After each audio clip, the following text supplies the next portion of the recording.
जिल्हा परिषद विविध विषय समित्याच्या सभापतीची निवड झाल्या त्यामध्ये शिवसेनेला कुठंही सभापती दिलं नसं जाणवतंय. नेमकी काय परिस्थिती आहे, काय झालं? जसं आता तुम्ही सांगितलं की शिवसेनेला कुठं सभापतीपद दिलेलं जाणवत नाही.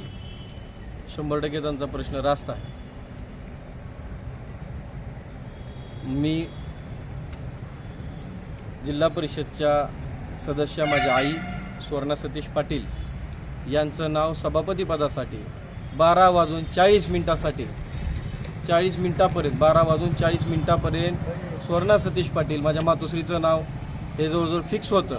तसा पक्षादेश होता, तशी व्हीप काढली होती. चौगुले साहेब असतील, आमचे संपर्क प्रमुख साळवी साहेब असतील, पालकमंत्री साहेब असतील आणि एकनाथ शिंदे साहेब यांच्याकडनं जो आदेश आला होता तो आदेश सभापतीपदासाठी माझ्या आईच्या नावाचा आदेश होता. सुवर्णा सतीश पाटील या नावाचा आदेश होता, लिखी आदेश होता. संपर्क प्रमुखांकडे तो आदेश होता.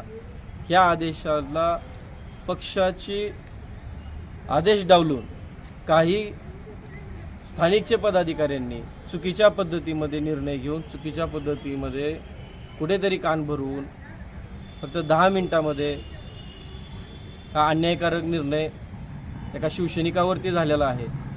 आम्ही तळागाळात काम करणारे कार्यकर्ते, लोकांसाठी झटणारे आम्ही कार्यकर्ते, मतदारसंघाच्या विकासासाठी आम्ही पळणारे कार्यकर्ते, मुळात व्हीप काढून आदेश असताना देखील पक्षाच्या आदेशाची पक्षाची शिस्त मोडली जाते. ही अत्यंत चुकीची बाब.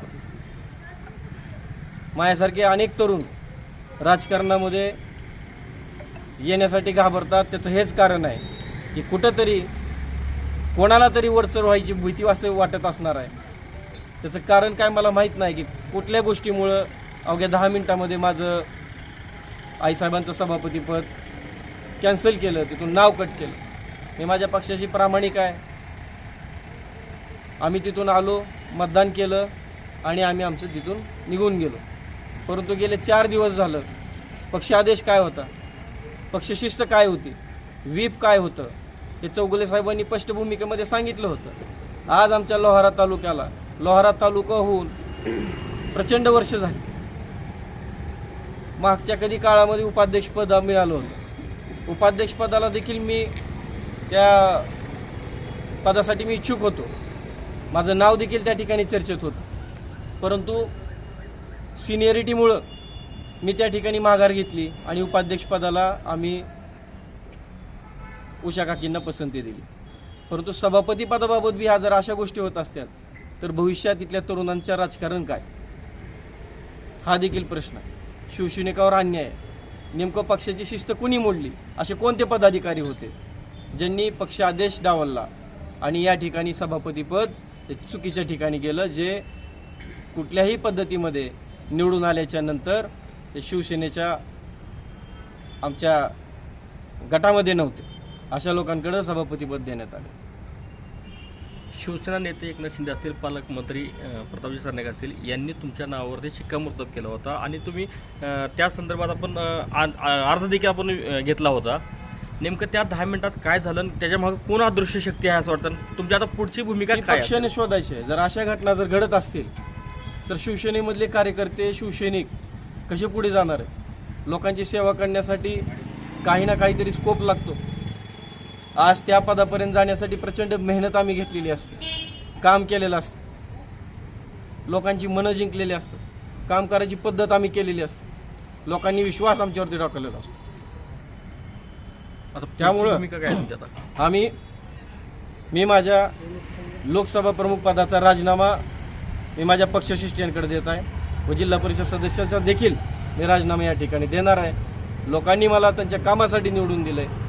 100% मी त्यांच्यामध्ये जोपर्यंत माझा श्वास आहे तोपर्यंत मी माझ्या मतदारसंघातील लोकांसाठी काम करणार आहे. परंतु कुठेतरी लोहारा तालुक्याला अन्यायकारक वागणूक देऊन सगळे पदं हे दुसऱ्या तालुक्याला जातात. आजपर्यंत लोहारा तालुक्याला एकही पद मिळालेलं नाही आणि आज जे पद हातातोंडाशी आलेला घास नेमकं कुणाच्या राजकीय सुडबुद्धीमुळे गेला हे देखील पक्षाला माझ्या तपासणं गरजेचं आहे. सरनाईक साहेबांनी देखील आदेश तसा होता. शेवटच्या 10 मिनिटात काय झालं असं की तिथून सभापतीपद हे एका सच्च्या शिवसैनिकाला न देता एक दुसरीकडे देण्यात आलेला आहे. या संदर्भात प्रक्रिया पूर्ण झाल्यानंतर आपण वरिष्ठांशी संपर्क साधला का किंवा त्यांनी तो आपल्याशी संपर्क केला का? हे माझा संपर्क होतोय त्यांच्याशी, मी संपर्कात आहे, परंतु हे सगळं चित्र स्पष्ट होणं गरजेचं आहे. जर हे असंच चालत राहिलं तर सर्वसामान्य तरुण राजकारणापासून वंचित राहील. भाजपनं महायुती म्हणून शिवसेना आणि राष्ट्रवादीचा घात केला आहे का? भाजपने महायुती म्हणून नाही, असं काय नाही. आता बघा, ह्या सगळ्या गोष्टी ज्या आहेत त्या आमच्या वरिष्ठ पातळीतल्या जे काही आमचे नेते आहेत त्यांनी तपासणं गरजेचं आहे. व्हीप असताना, आदेश असताना देखील त्याच्यावर कारवाई होणार का मग आता पक्षाने निर्णय घ्यायचा. 12:40 आम्हाला सांगण्यात आलं की आपलं नाव फिक्स आहे. मी देखील 10 विचारलं होतं, नाव फिक्स असेल तर सांगा. माझे कार्यकर्ते त्या ठिकाणाहून आले होते, माझे मित्रपरिवार चांगला त्या ठिकाणी आला होता. अवघ्या 10 मिनिटात जर तुम्ही असं एखाद्या कार्यकर्त्याला तुम्ही पदापासून वंचित ठेवता आणि पक्षांतर्गत कुरघोडीचा बळी हा झालेला, हे पक्षांतर्गत झालेला विषय आहे. 100% ह्याच्यामध्ये जे पदाधिकारी आहेत इथल्या स्थानिक लेवलचे, यांनी शिंदेसाहेबांचा आदेश डावलला आहे, पालकमंत्री प्रताप सरनाईक साहेबांचा आदेश डावलला आहे, तानाजी सावंत साहेबांचा आदेश डावलला आहे, राजन साळवी साहेबांचा आदेश डावलला.